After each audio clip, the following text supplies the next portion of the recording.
Class 9 ম্যাথের ICSE বোর্ডের একটা problem, right two rational numbers between √2 and √3। তাহলে √2 আর √3 এই দুটোর মধ্যে আমাকে দুটো রেশনাল নাম্বার ইনক্লুড করতে বলেছে, কিন্তু √2 আর √3 কিন্তু ইরেশনাল নাম্বার। দুটো ইরেশনাল নাম্বারের মধ্যে আমাকে দুটো রেশনাল নাম্বার ইনক্লুড করতে বলেছে।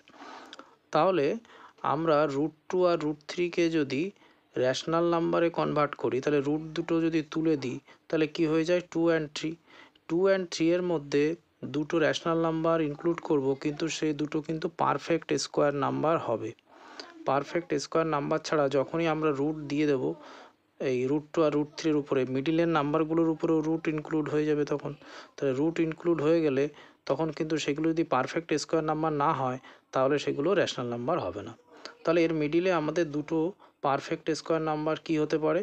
আমরা জানি 225 এটা পারফেক্ট স্কোয়ারের নাম্বার, 15-এর স্কোয়ার করলে 225 হয়। আর একটা যদি আমরা ধরি 256, তাহলে 256-এর একটা পারফেক্ট স্কোয়ার নাম্বার কেন? 16 × 16 করলে 256 হয়। আচ্ছা, তাহলে 225 তো হবে না, 2 এবং 3 এর মিডিলে 2.25 হবে, আর এটা 2.56 হবে, কারণ আমাকে 2 এবং 3 এর মিডিলের নাম্বার হতে হবে। তাহলে 2.25 2 অ্যান্ড 3 এর মিডিলের নাম্বার হয়, 2.56 2 অ্যান্ড 3 এর মিডিলের নাম্বার হয়।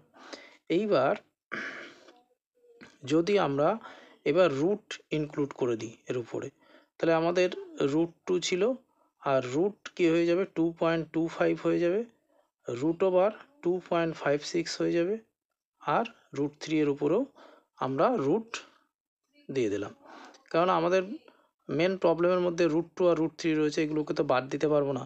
তো এইগুলোর উপরে রুট দিলে আমাদের মিডিলে যে নাম্বার দুটো লিখেছি তার উপরেও কি হয়ে যায়, রুট হয়ে যায়।